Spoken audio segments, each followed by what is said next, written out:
नमस्कार साथियों, आप सभी का हमारे यूट्यूब चैनल पर स्वागत है।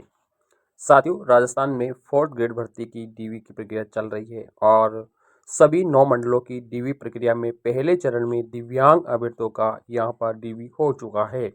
साथियों, बाकी चरणों का डीवी यथावत चल रहा है, लेकिन जो पहले चरण में दिव्यांग अभ्यर्थियों का डीवी हुआ था, उन सभी अभ्यर्थियों का री मेडिकल होना है।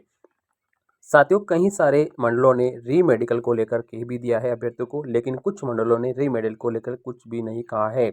अब साथियों, पीएच कैंडिडेट के सामने एक समस्या है कि हमारा री मेडिकल कब तक होने की संभावना है।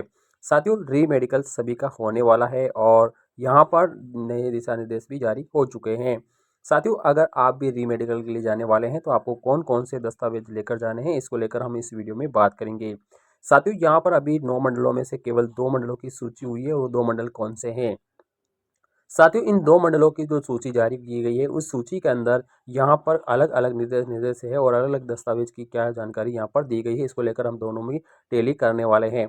साथ ही यहाँ पर री मेडिकल होने के बाद में आपका जो डिटेल जाँच है, वो कब तक आने की संभावना है और आपका सर्टिफिकेट कब तक आपको मिल जाएगा और आप पात्र होंगे या अपात्र होंगे, आपकी सूचना आपको कैसे अवेलेबल होने वाली है, इसको लेकर कंप्लीट डिटेल बात करेंगे।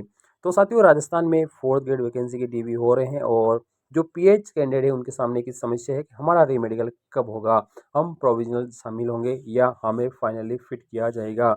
तो साथियों, आप सभी को जानकर ये होना चाहिए जानकारी कि अगर आप दिव्यांग कैटेगरी के बिलोंग करते हैं और अगर आप रियल में पात्र हैं तो आपको घबराने की बिल्कुल ज़रूरत नहीं है। आप आराम से अपनी लिस्ट का इंतज़ार करिए कि आपकी लिस्ट कब आने वाली है। साथ ही जब 2 मंडलों की लिस्ट जारी हो चुकी है तो बाकी 7 मंडलों के अभ्यर्थियों में चिंता सता रही है कि हमारी लिस्ट कब जारी होगी। साथियों, उनके सामने ये दिक्कत है कि लिस्ट कभी जारी हो जाए, हमें पता चलेगा या नहीं चलेगा। साथियों, इसके लिए हमने टेलीग्राम चैनल बना रखा है और इसका लिंक डिस्क्रिप्शन में है, आप ज्वाइन हो जाइए। जैसे ही जारी होगी सूची आपको वहाँ पर अवेलेबल करा दी जाएगी साथियों, ठीक है ना। आप कन्फ्यूजन में मत रहिएगी, सूची जारी हो गई हमें कैसे पता चलेगा, ठीक है ना।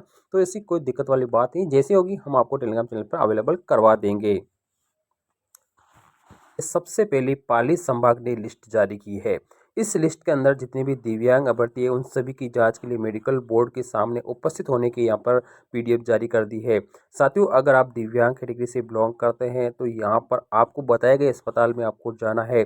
साथियों, यहाँ पर जो राजकीय बांगड़ चिकित्सालय पाली है इसके अंदर आपका मेडिकल होने वाला है। लगभग 716 अभ्यर्थियों को इन्होंने कॉल किया गया है। टोटल तो ज़्यादा है लेकिन 716 कैंडिडेट है जो 1-3 कैटेगरी के हैं, बाकी एक कैटेगरी के बच्चों को अलग तारीख को यहाँ पर बताया गया है। तो साथियों, यहाँ पर इन्होंने समय दिया है, 10 बजे का समय दिया है। आपको राजकीय बांगड़ चिकित्सालय पाली के अंदर पहुँचना है और कमरा नंबर इन्होंने बताया है 45 नंबर में आपको वहाँ पर जाना है। तो साथियों, आपको यहाँ पर देखो अस्पताल का नाम भी बता दिया गया है, समय आपको दे दिया गया है और आपको यहाँ पर कमरा नंबर भी आपको दे दिया गया है। इस पर आपको 10 बजे पहुँच जाना है। लेकिन अब आपको कौन सी तारीख को पहुँचना है इसके लिए भी इन्होंने सूचित किया गया है। लेकिन सबसे पहले अगर आप अस्पताल पे जाएंगे तो आपको कुछ दस्तावेज लेकर जाना होगा।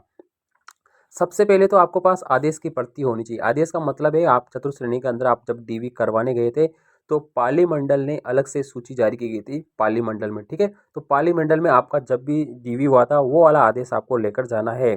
इसके अलावा आपको अस्पताल के नाम एक एप्लीकेशन लिखनी है कि मैं इस नाम का कैंडिडेट हूँ, इस प्रकार से मेरा इस भर्ती में चयन हुआ है और अब मुझे मेडिकल बोर्ड में उपस्थित होने के लिए कहा गया है, तो आप के समक्ष में उपस्थित हो चुका है और मेडिकल के लिए मैं तैयार हूँ, ऐसा कुछ आपको प्रार्थना पत्र लिखना होगा।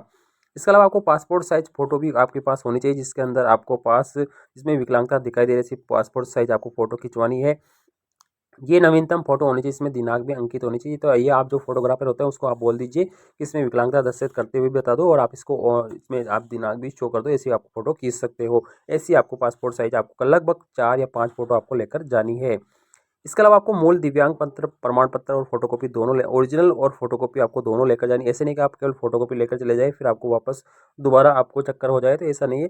आपके पास जैसा भी दिव्यांगता का सर्टिफिकेट पहले बना हुआ है, भले स्कूल लेवल का बना हुआ हो, चिकित्सालय लेवल का बना हो, कहीं का भी बना हो, कैसा भी बना हो, यानी मेडिकल से संबंधित आपके पास जो भी कागजात है वो सारे आपको लेकर वहाँ पर जाने हैं। इसमें आपको कोताही बिल्कुल नहीं करनी साथियों। जैसा भी है आप ढूंढ के निकालिए और आप वो लेकर आप जाइए। इसके अलावा आपको यहाँ पर ओपीडी की पर्ची है वो तो आप काउंटर पर कटवा लीजिए। इसके अलावा आपको वहाँ पर 300 रुपये की शुल्क भी जमा होगा, और इसमें नहीं बताया गया है लेकिन आपका 300 रुपये का शुल्क भी जमा होगा। इसके अलावा आधार कार्ड की प्रति भी आपको यहाँ पर लेकर जानी है। ये आपके पास दस्तावेज हो गए साथियों, ये आपको ज़रूर लेकर जाने हैं। अब इसके अलावा यहाँ पे देखो ये सूची इन्होंने दी है, तो सूची के अंदर सारी जानकारी अवेलेबल करवा दी है। तो यहाँ पे संयुक्त निदेशक पाली ने ये ऑर्डर जारी किया गया है। इसमें यहाँ पे मेडिकल डेट आपको यहाँ पर दे रखी है, देखो 28 मार्च इन्होंने यहाँ पर दे रखी है।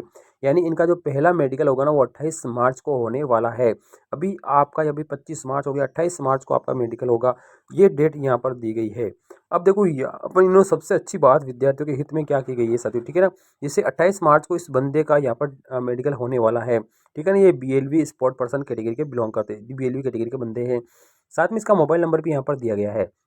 अगर आपका भी 28 तारीख को है, देखो यहाँ 28 तारीख पहले दे दिए, बाकी 23 तारीख को भी यहाँ पर मेडिकल है। देखो यहाँ पे नीचे आप देखेंगे ना, तो ये 23 तारीख को भी मेडिकल है, ठीक है ना। ये 23 तारीख को मेडिकल है, फिर 28 तारीख को है, फिर 23 तारीख को है, फिर 28 तारीख को। ये डेटें चेंज है, आपको अपना नाम सर्च कर लेना, नाम के आगे देख लेना है। जैसे 23 तारीख वाले का मेडिकल हो चुका है, तो आप इस नंबर से कांटेक्ट कर सकते हैं और बात कर सकते हैं कि सर जो भी अभ्यर्थी है उससे आप बात कर सकते हैं कि आपका किस प्रकार से हुआ, आप कौन कौन से दस्तावेज आपके देखे गए हैं, सारी जानकारी आप इनसे ले सकते हैं, ठीक है ना। 23 तारीख वाले से आप कांटेक्ट कर सकते हैं, मोबाइल नंबर दे रखे हैं, आप आसानी से कांटेक्ट करके आप सारी जानकारी अवेलेबल ले सकते हैं।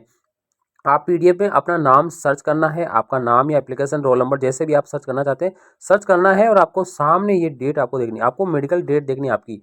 आपको दूसरे की डेट से कोई लेना देना नहीं है, आपको अपने नाम के सामने कौन सी डेट है वो आपको लिख कर रखनी है, और उसी तारीख को 10 बजे आपको उस अस्पताल में पहुंच जाना है।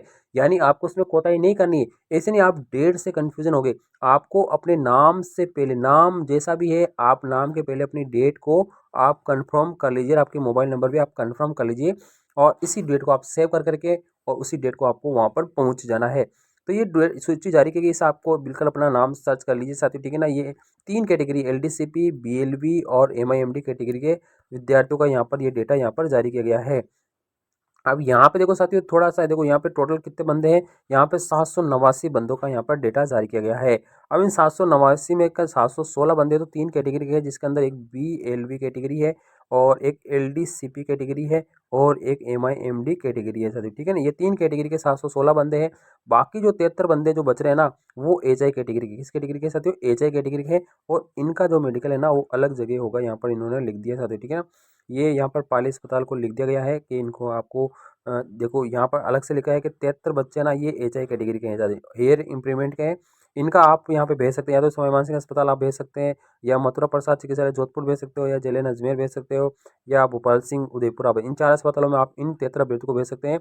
बाकी 716 भर्ती है उनका सभी का पाली में ही होने वाला, यानी एचआई कैटेगरी वालों को भी उसी अस्पताल में पहुँचना है, वहाँ से आपको भेजेंगे, आप डायरेक्ट नहीं जा सकते साथी, ठीक है ना। आपको 73 बच्चे हो या 716 दोनों के चारों कैटेगरी के बंदों को देगी दिन आपको उस अस्पताल में जाना, पाली वाले अस्पताल में ही आपको जाना है साथियों, ठीक है ना। अलग से भी आप देख सकते हैं यहाँ पे ये जो सीरियल नंबर है, सीरियल नंबर वाला का आपका 23 तारीख का होगा, सारे एलडीसीपी के हैं। ये सीरियल नंबर वाले हैं सारे 24 तारीख का होगा, ये एमआईएमडी, यानी सेम कैटेगरी के एक एक दिन यहाँ पर बुलाए गए हैं। तो ये तो ऑर्डर है हमारे किसका है, पाली संभाग का ऑर्डर है साथियों, ठीक है ना। ये एचआई कैटेगरी का अलग से सीरियल यहाँ पर इन्होंने दे रखी है। देख लो यहाँ पे बीकानेर संभाग ने भी ऑर्डर जारी कर दिया गया है, और ये भी चिकित्सीय परीक्षण से संबंधित यहाँ पर ऑर्डर जारी किया गया है। अब साथियों यहाँ पर इन्होंने 23 मार्च से लेकर 6 जून तक इन्होंने डेट दी है, और अस्पताल इन्होंने दिया है पीबीएम अस्पताल बीकानेर, ठीक है ना। ये बीकानेर का आप इनकी सूची है, आप एजुकेशन की वेबसाइट पे देख सकते हैं, या आरएसएस की वेबसाइट पे भी आप बाकी 7 मंडलों की सूची का इंतजार करिए, वहाँ पर आ जाएगी, नहीं तो हमारे टेलीग्राम चैनल पर हम अपलोड कर देंगे। आपको यहाँ पे 9 बजे लगभग यहाँ पे जो पीबीएम अस्पताल है बीकानेर का, उससे कमरा नंबर 14 में आपको वहाँ पर पहुँच जाना है। और यहाँ पर साथियों इन्होंने कहा है कि चिकित्सीय परीक्षण के लिए आपको जाना है। इसके अलावा यहाँ पर देखो 4 पासपोर्ट साइज फोटोग्राफ लेकर जाने हैं, मूल आधार कार्ड लेकर जाना है, पुराना आपके पास दिव्यांगता जो भी है वो भी ले जाना है, उसकी छाया प्रति भी आपको लेकर जानी है। साथ में आपको मेडिकल बोर्ड के सामने प्रस्तुत होने से पहले 300 रुपये की आपको रसीद भी कटवानी है, ये आपको लेकर वहाँ पर जानी है साथियों, ठीक है ना। तो ये दस्तावेज बीकानेर संभाग के लिए हैं, तो ये आपको लेकर जाने हैं, और आपको यहाँ पर पीबीएम अस्पताल पहुँच जाना। अब यहाँ पे ये लिस्ट अगर आप देखेंगे तो ये लिस्ट भी हमारे टेलीग्राम चैनल पर हमने अवेलेबल करा दी है।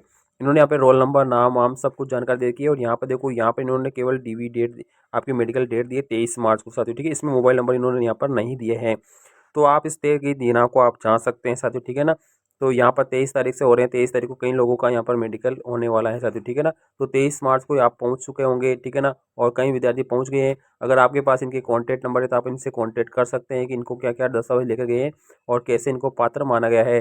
23 और 24 का दस्तावेज हो चुका है, आज 25 तारीख है, आज 25 तारीख वालों लोगों का दस्तावेज सत्यापन होने वाला है, ये 25 मार्च है। तो यहाँ पर साथियों उनसे आप कांटेक्ट कर सकते हैं, आस-पास रहते हैं तो आप कांटेक्ट कर लीजिए मोबाइल नंबर से या ग्रुप के माध्यम से, और आप तय गए समय पे आपको पहुँच जाना है, आपको कोई भी दिक्कत नहीं होने वाली है। बाकी 7 मंडल वालों को भी मैं बताना चाहूँगा कि आपकी सूची भी जल्दी आ जाएगी, आपको यहाँ पर घबराने की ज़रूरत नहीं है कि हमारी सूची क्यों जारी नहीं हुई, कब जारी होगी साथियों, ठीक है ना? तो जल्द ही आपकी सूची भी यहाँ पर जो बाकी 7 मंडल हैं, इनकी सूची भी यहाँ पर जल्द ही जारी हो जाएगी साथियों, ठीक है ना? तो आपका लंबा लगभग 3 माह का इसमें समय लगने वाला है। अब बात कर लेते हैं साथियों, अगर आपका मेडिकल हो जाता है तो आपकी यहाँ पर कब तक आने वाली है। जैसे उदाहरण के तौर पे जैसे 23 मार्च वाले का मेडिकल हो चुका है साथियों, ठीक है ना। अब 23 मार्च वाले का मेडिकल हो गया है तो इनकी जो जो लिस्ट है ना वो आगे जा चुकी है, और उनकी जाँच होकर इनका प्रमाण पत्र बन जाएगा। और आजकल यूडी आईडी कार्ड बनते हैं, आप सभी को पता है। तो अगर आप पात्र पाए जाते हैं तो आपका यूडी आईडी कार्ड है आपके घर पर भेज दिया जाएगा, और पात्रता की जो सूची है ना वो आपकी निदेशालय बीकानेर को भेज दी जाएगी कि ये बंदा बिल्कुल पात्र है, और आपका यूडी आईडी कार्ड आपके आपके डाक के द्वारा घर पे भेज दिया जाएगा, ठीक है ना। तो आपको यहाँ पर घबराने की ज़रूरत नहीं है, आपके पास सारे समाधान है। और अगर आपका रीमेडिकल होने के बाद में अगर आप फेल हो जाते हैं तो आपको साथियों थोड़ा सा क्या करना है, रिक्वेस्ट कर सकते हैं आप, ठीक है ना, और आपके प्रमाण पत्र का हवाला दे सकते हैं। बाकी आपको सारे काम आपके हिसाब से करने हैं, ठीक है ना। थैंक यू, धन्यवाद।